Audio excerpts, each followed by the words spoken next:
Hello there, welcome to the Saroy channel, wherever you are in the world, and so much love to each and every one of you. How are you doing?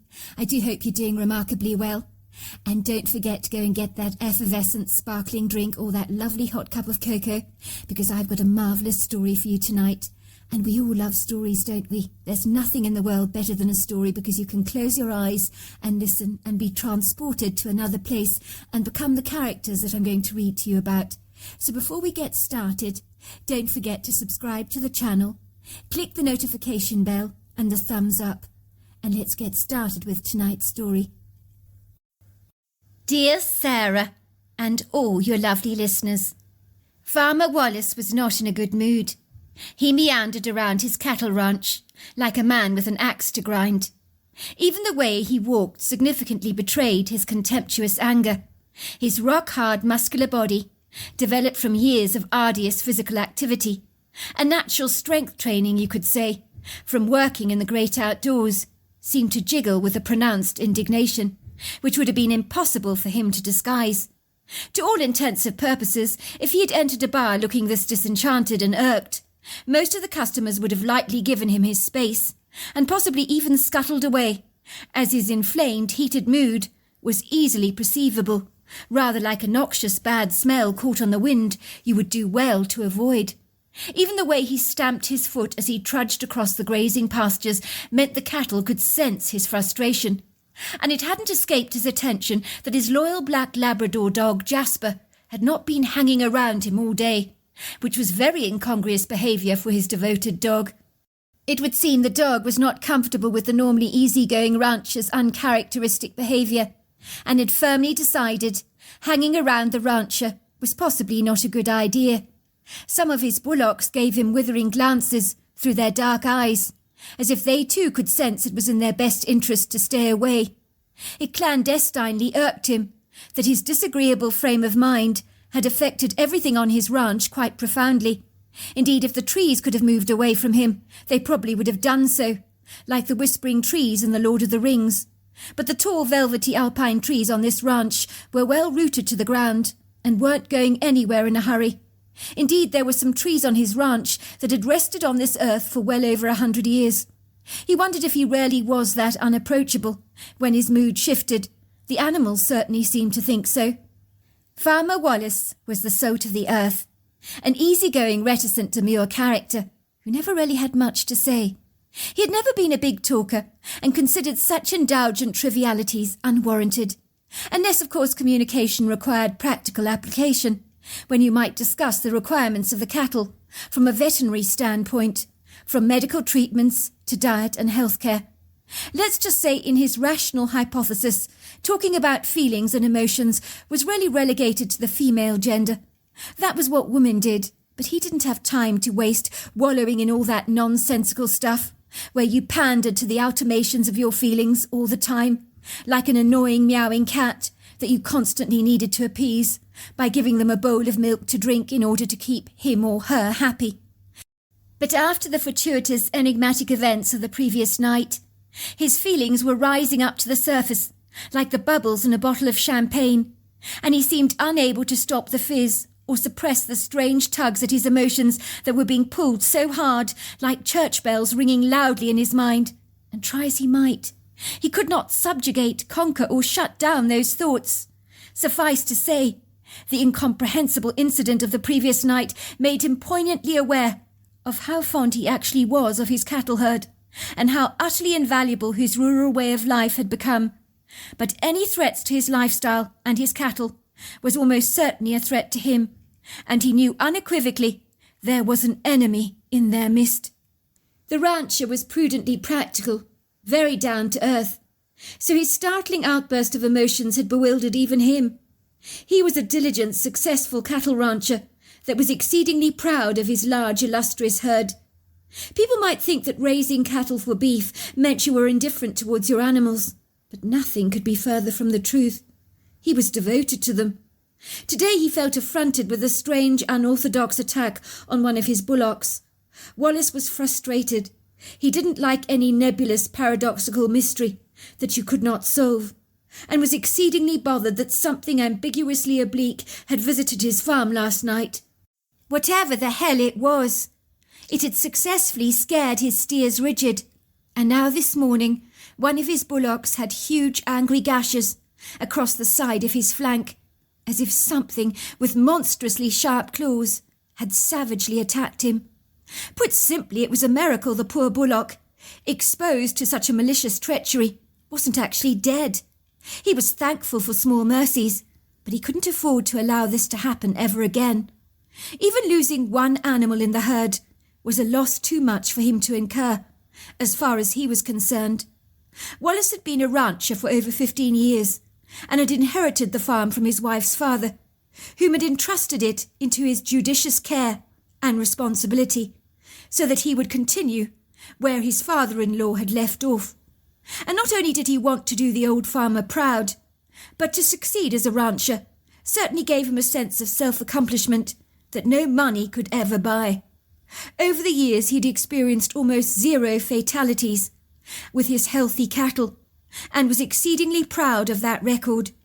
He was not going to allow his healthy cattle herd to be scorched by the presence of a menacious predator looming in their midst, who was surreptitiously taking an interest in his steers. By all accounts, the wounds he discovered this morning were like nothing he'd ever seen before. They were exceedingly disturbing, to say the least, but the not knowing who or what had done this to the bullock weighed on his heart very heavily. "What happened here, Wallace?" says the vet, raising a large questionable eyebrow, as he fastidiously administers some antibiotic medication to the steer, while officiously disinfecting and stitching up the infected open gashes that are oozing a nasty mixture of pus and blood. It looked unsightly, to say the least. "I hasten to say to you, a week ago at the Henderson home, you know, the farm a hair's breadth away from you. Actually, they're the farm next door to yours. It would seem something scratched up one of their steers very, very badly like this. The injury is uncannily similar. I think that what attacked their steer has attacked yours as well. But theirs was on the opposite flank, I have to say. I cannot fathom what it is. This is not the kind of wound I would ever expect from a mountain lion, unless he was incredibly large. It would have to be a large wild cat of some kind, but definitely not a bear. It looks like a huge yard fork with 5 knives attached to the end has audaciously somehow plundered the flesh.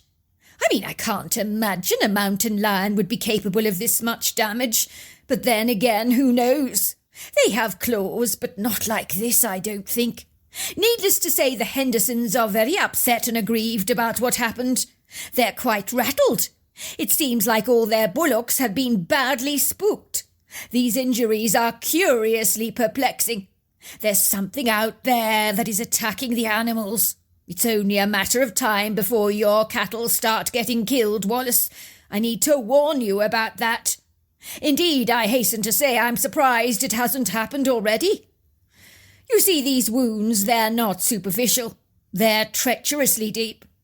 If he had been scratched like this across a major artery, the animal could have bled out quickly and died without question. Whatever did this is capable of doing a great deal of harm to your steers. It needs to be taken down before you start losing some of your precious herd. Also, you don't want your animals to be continuously subjected to stress. It'll have a negative impact on their health.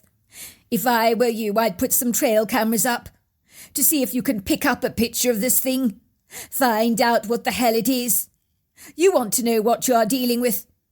I'll tell you something for nothing. It beats me. I'm completely floored about this.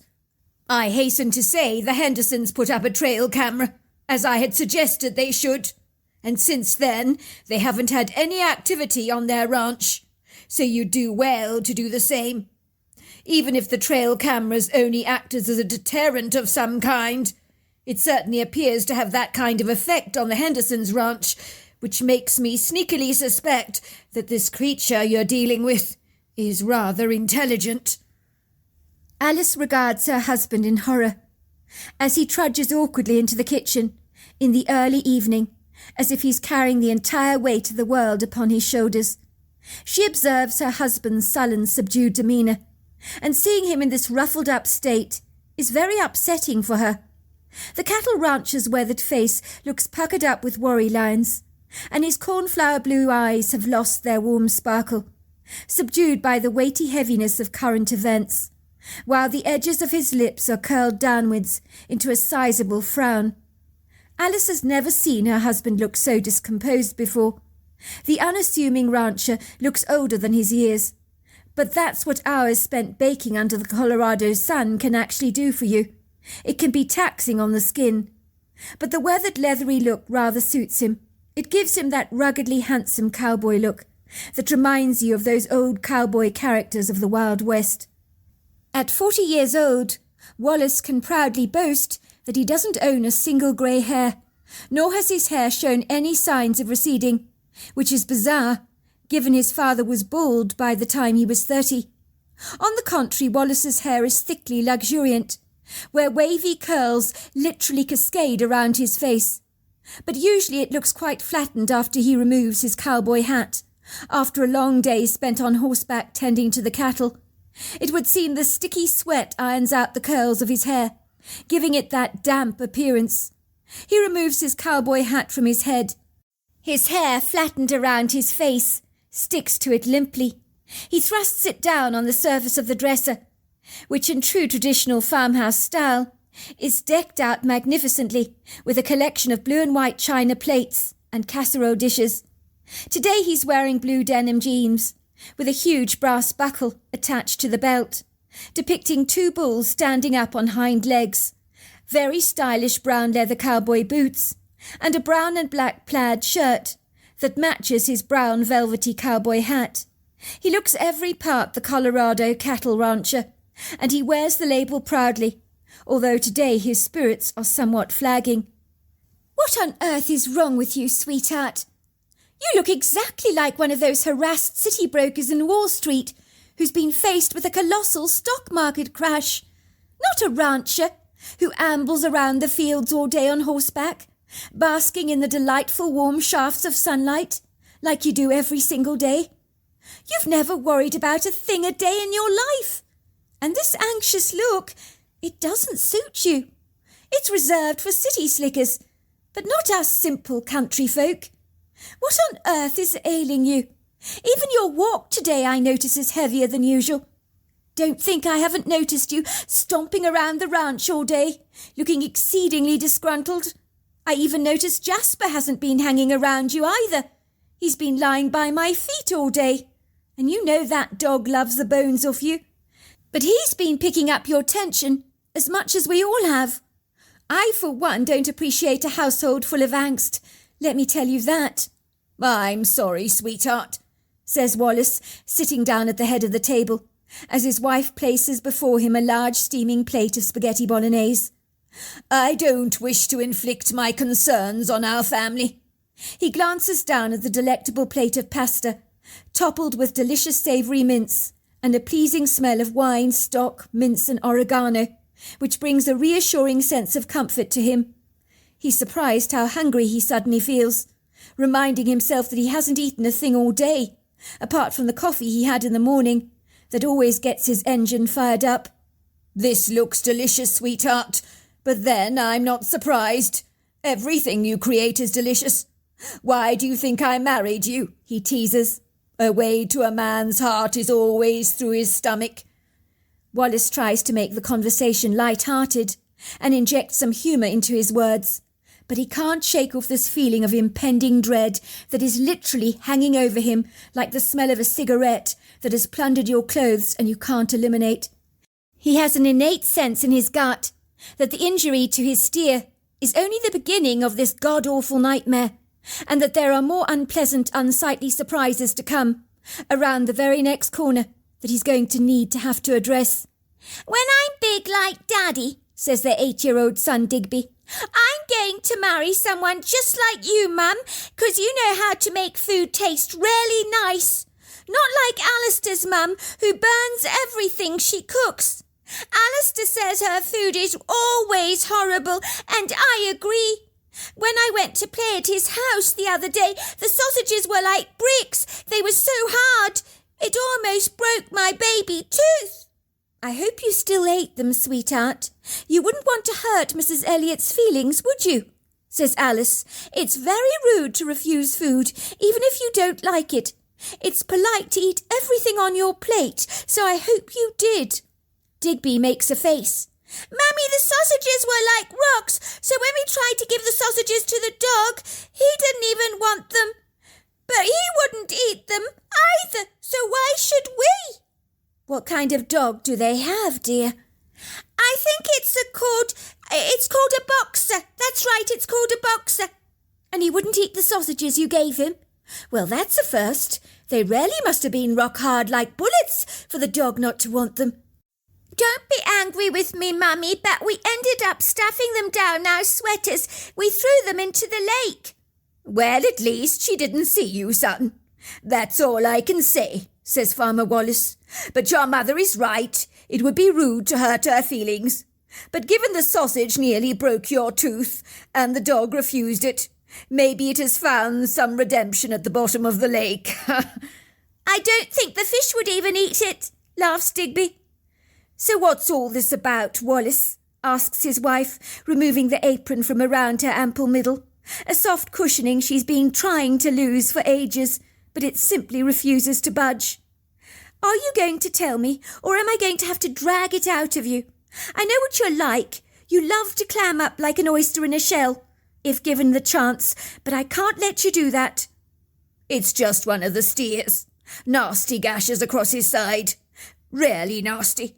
Something attacked it last night very viciously. The cattle are rather unhinged, I have to say. Been on edge all day, they have. I've put up some trail cameras. I'm hoping they'll do the trick, to at least find out what this god-awful thing is. At least that will be a good start.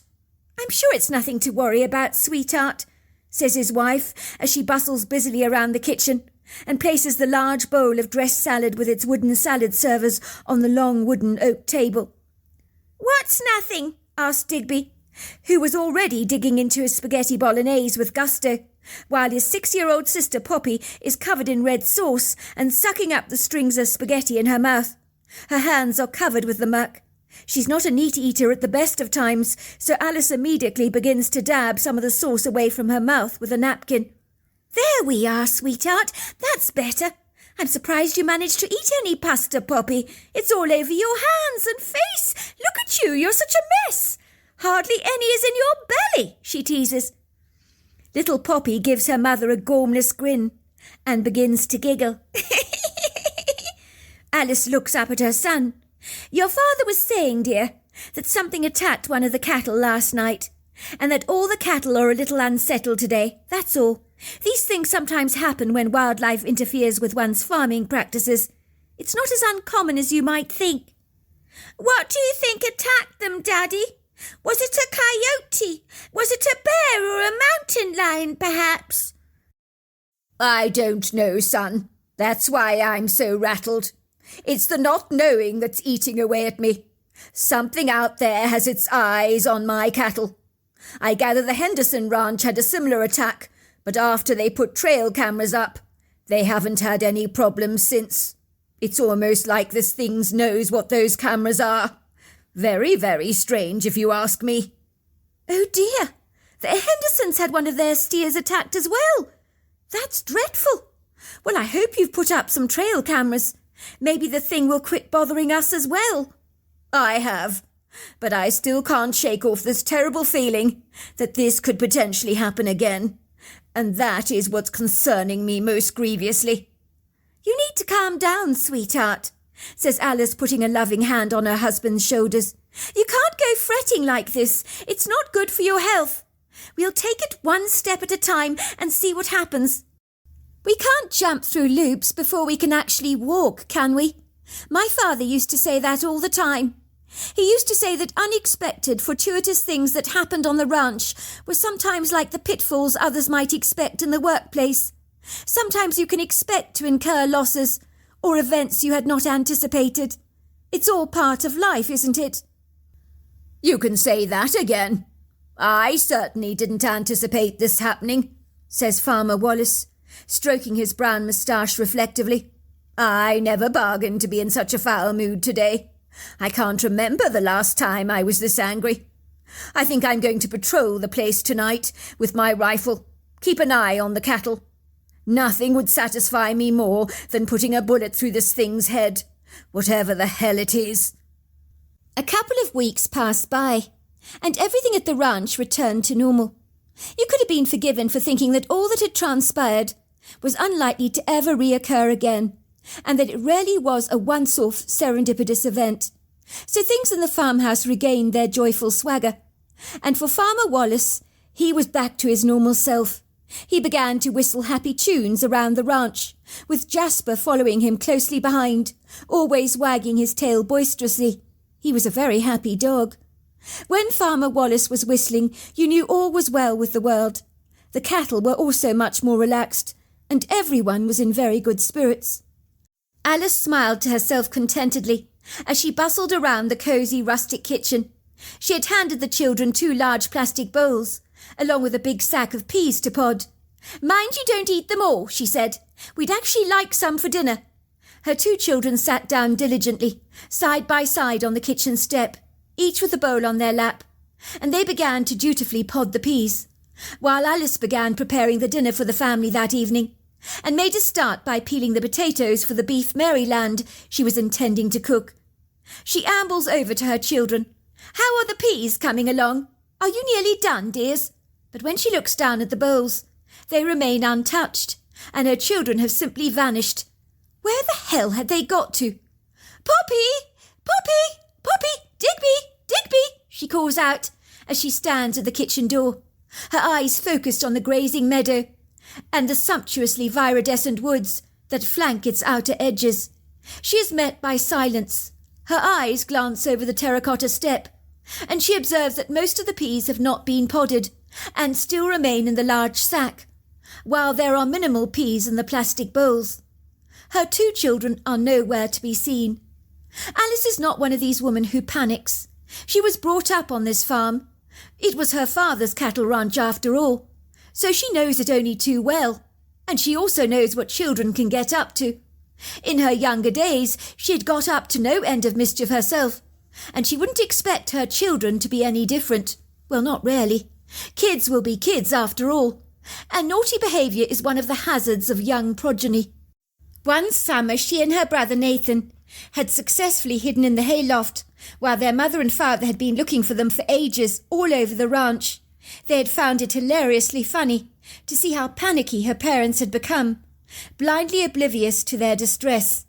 At the time, Alice thought it was the best game of hide-and-seek she had ever played in her entire life, as both her parents were drawn up into the exciting game and they didn't even know they were playing it. Alice and her brother had found the quintessential perfect hiding place in the loft of all places, where her parents would never think to look. When Alice heard her mother crying and her father calling up the local sheriff in a panic, she decided that the game was probably not so fun after all. She'll never forget her mother's relieved face when she and her brother Nathan miraculously appeared from their hiding places as if by magic, their ruffled, unkempt hair covered in hay. "Where the hell have you been?" her parents had both cried out. Their emotions seesawed and vacillated between anger, relief, and total joy. And the 2 obsequious children just told them that they'd been in the hayloft, but made no mention of the fact that they'd been deliberately hiding away from them, as such revelations would have made her parents less than thrilled and rather angry. It was best to sometimes play dumb. That had always worked with her parents over the years, and the phrase "I can't remember" had always served them rather well when they found themselves in a little pickle. So Alice knew kids and their playful shenanigans like the back of her hand, so she wasn't about to panic for no reason at all, until she had reason to feel concerned. She ran around the ranch with a restrained, rather controlled gait, like a bridled, well-disciplined horse, calling out her children's names. But they were nowhere to be found. But even then the stoic woman didn't allow herself to become unhinged or to flap like a frantic pigeon. The last thing she wanted to do was to tell her husband that the children were missing. She didn't want to cause him any consternation. as over the last 2 weeks her husband's worries had taken a lot out of him, and she could see of late the worry lines on his face had definitely grown significantly deeper. She didn't want to add to the stress. The kids had to be around here somewhere, surely. She hoped to God that they weren't playing the same hide-and-go-seek game she had played on her parents when she was young. Maybe there was a karmic lesson of divine justice in this somewhere, and she was about to experience the horrors that her actions all those years ago had subjected on her parents, when she and her brother had gone missing. Had it come rebounding as some kind of spiritual payback? She certainly hoped not. As Alice wanders across the meadow, all of a sudden she sees Poppy's doll, lying precariously on the trail that leads directly into the woodgrove. She feels her heckles begin to rise. Poppy went everywhere with that doll. She runs to retrieve the doll, surprised to find that its legs and arms have been pulled out and scattered all over the long grass, and she is very perplexed by this discovery. Why would her daughter do this to her beloved doll? Poppy loved this doll. It didn't make any sense. Had she got into an altercation with her brother, and out of spite Digby had torn her doll apart? But then why would he do that? It was not like him. He was a good, very well-behaved boy. She had warned her children that they couldn't play around in the woodgrove unsupervised, so the fact that they had clearly not listened to her, and actually disobeyed, given the location of the doll, made her very indignant indeed. Digby's account. I was 8 years old at the time, and me and my sister were sitting on the kitchen step of our ranch-style farmhouse.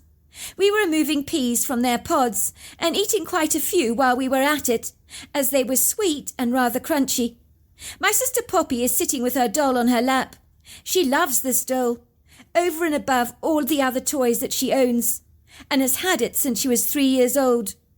I'm going to teach my dolly how to pod peas so she can be a very good mummy one day, she tells me proudly. I thought it was pathetic the way my sister treated her doll, as if it was a real baby. But I knew better than to tease her about it. I realised that girls could be quite silly, really, as they had this irrational obsession with dolls that I could not understand. I'd seen it with my sister's friends, and boy, I was glad not to be born a girl. Boys had so much more fun, didn't they? With water pistols, plastic revolvers, remote control aeroplanes, and so much more exciting the world was for a boy. I hoped one day to follow in my father's footsteps, as I figured he had the best job in the entire world. I could never have envisaged a life stuck behind a computer screen in a boring pedestrian office, with my body becoming cramped from sitting at a desk all day in the same position, drinking dozens of coffees just to keep awake so that my eyes didn't glaze over with boredom from counting figures. Me and my sister Poppy weren't saying much as we shelled the peas. Neither of us were big talkers. We were more the listening, observing type of kids, with slightly reserved natures. I think we inherited those characteristics from my shy, retiring father, as he doesn't talk much either, and for us to sit in silence just watching the world go by is a very comfortable place for us to be.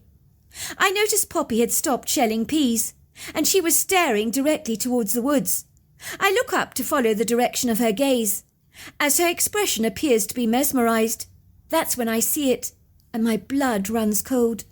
I observe this hideous creature standing only 100 feet away from us, and the only way I can describe him to you is that he looked demonical, like something out of a horror movie. This towering beast was over 7 foot tall, with a very skinny, narrow waist, overlong arms with hands that had dog-like claws attached to the nail bed, and the creature had the head of a wolf. In truth, it looked to be half man and half wolf, standing up on 2 feet. I am so stunned by what I'm observing that my mouth drops wide open into a gawk, and quite suddenly I stop shelling peas. I stared at this thing. The cocky creature was indicating for us to follow him.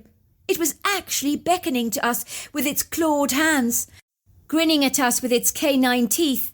I was so frightened by this thing, and so was my sister Poppy. But we didn't react in the way you would have expected us to. Something rather bizarre happened, which all these years later I can't actually comprehend. I felt my name being called in my head. Digby, Digby, Digby. I find myself obediently walking towards the creature like a lamb to the slaughter.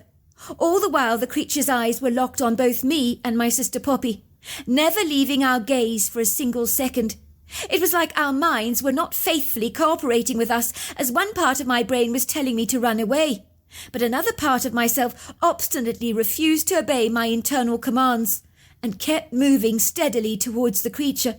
There was something about those treacherous red eyes that ensnared us. It was like we were locked in some kind of hypnotic trance, rather like a fish being caught in a deep-sea fisherman's net, and the more you wrestle against the net, the more entangled you actually become. It felt exactly like that for us. We were wrestling against the hypnotic hold of this creature that it had over us, and try as we might to escape its grasp, it simply refused to release its hold on us. I'm not even sure exactly what I was thinking at the time, for it almost felt as if the experience was dreamlike, surreal, as if it was happening in my imagination, and not really happening to me. This idiosyncratic, malevolent creature continues to beckon to us. Its jaws are drooling. Its smile is so menacing, but its red eyes remain fixed. I keep hearing my name again and again in my head. Digby, Digby. While at the same time Poppy hears her name being called. Poppy, Poppy, Poppy. It is when we're in the woods, with the creature indicating for us to follow him, that something even more sensationally bizarre begins to happen. It's like we've opened a Pandora's box of strange events, one leading directly into another, quite by chance, as if we have somehow slipped into a parallel universe, or a different reality, if you like. We hear the strange grunting sound.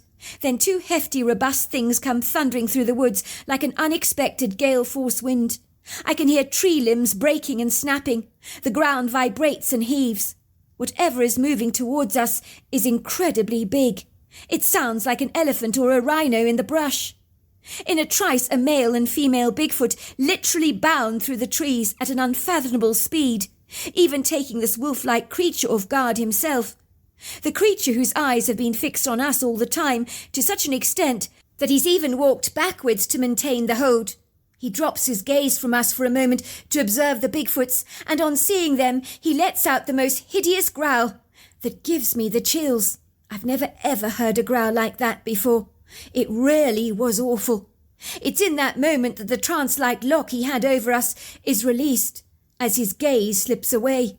Suddenly we become aware of the environment and the perilous danger we are actually in, but we're too disorientated and confused to actually react. A little like after you've climbed off a roller coaster and you've been jolted around so much like the dizzy sweeties in a candy tube. It's almost impossible to gather your thoughts together or to steady yourself on the ground, as everything is still going around and around in your head in circles as if you're still spinning. It takes a long while to actually adjust. The female Bigfoot is about 8 foot tall, but she had the eyes of an angel, and I'm not joking either.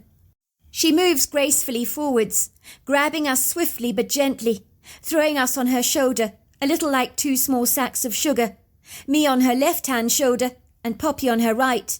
I wasn't afraid when she did this, as I knew she was rescuing us from the evil beast.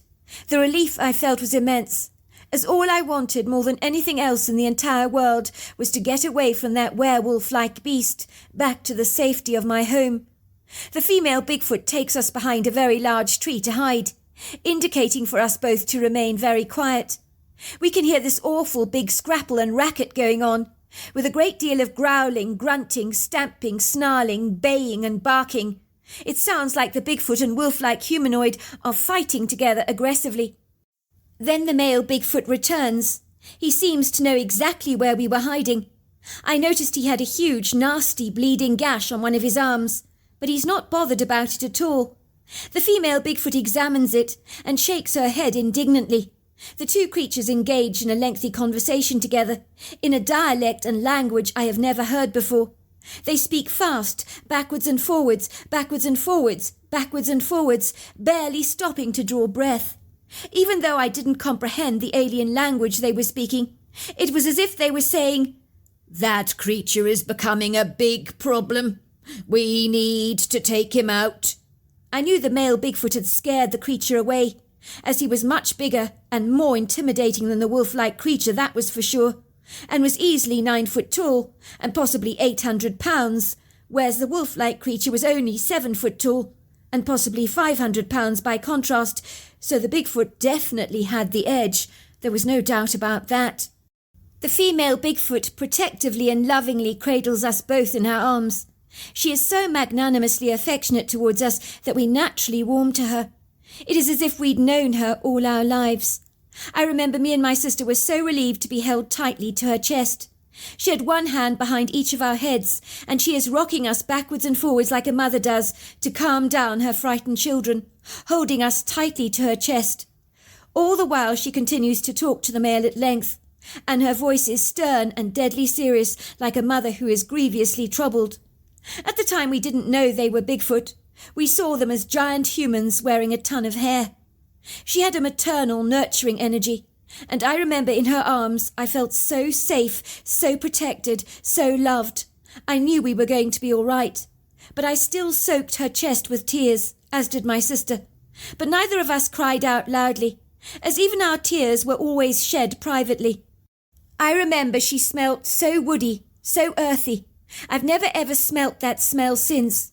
But just like a freshly mown lawn might bring on nostalgic, wistful memories to some, so would her smell, if I ever had the privilege to smell it again.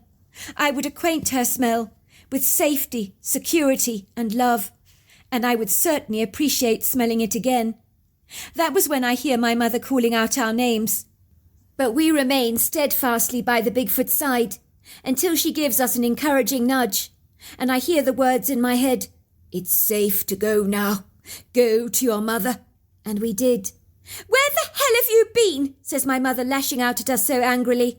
I've never ever seen her so heated. Her skin had flushed to a deep shade of crimson. She looked grievously upset. She grabs us by the hand on either side of her waist and begins to stomp out of the woods belligerently, pushing us ever forward, while the 2 Bigfoot surreptitiously watch us leave. My mother was blindly oblivious to their presence, and was so caught up in her indignation that I'm quite sure that even if the Bigfoots had been standing close to her, she'd possibly never have even noticed them. I could see our disappearance had given her the fright of her life, but it was hardly our fault, was it? But then try telling that to my mother. There was certainly no reasoning with her, as she seemed to think we'd deliberately been insubordinate, and as the older I got the blame, as is usually the case, as I was expected to be responsible and a positive role model to my sister Poppy. "You think it's all right to go and play hide and seek in the wood grove, do you? Did I not specifically say you were to shell those peas, not to go wandering off? If you think what you did was funny, think again. It wasn't. Do I look like I'm laughing? You both gave me the scare of my life. Now what have you got to say for yourself, young man?" my mother says, once we're in the kitchen together. "Why did you take Poppy into the wood grove? You're the eldest son. You know you should be more responsible. What were you thinking? How many times have I told you that there are wild animals in those woods? You'd do well to remember that. And furthermore, Digby, why did you pull out the legs and arms out of Poppy's doll? That was a vindictive, nasty thing for you to do." "It wasn't our fault, Mummy. The wolf man made us go into the woods, but the very nice hairy lady helped us," says Poppy earnestly. "Digby didn't do that to my doll. That wolf thing did it when I dropped it. He thought it was funny. He was horrible, Mummy, and he had big, ugly yellow teeth that were really sharp, and he smelt very, very nasty." "It's true, Mummy. There was a wolf man. He made us go into the woods, but the hairy lady rescued us. I think he was going to hurt us, Mum. He was scary. He made us follow him with his eyes. His eyes made us do what we didn't want to do. His eyes are like strong hands. They pull you." "If you're going to make up pork pies like this, you could do better than that, Digby. If you want to become a liar, you're going to have to be a little bit more credible than that. Would you stop talking nonsense, kids? Your imaginations are all over the place. I blame your father for reading you those fairy tales. I'm not going to tell your father about this. I don't want to upset him. But you promise me you'll not go into that wood grove again." Me and my sister nod. I knew telling her about what had transpired would be completely futile. It was clear she was not going to believe a single word we had to say. Even at such a young, tender age, we were so much more accepting of the idiosyncratic and outlandish. Me and my sister knew that what happened to us was bizarre, and neither of us could make sense of it. But as we were children, we bounced back with that childlike resilience and thought nothing further of it. Only it was good to be back in the safe confines of our farmhouse. So that's the end of part 1. Part 2 is tomorrow night. Until next time, goodbye and good night.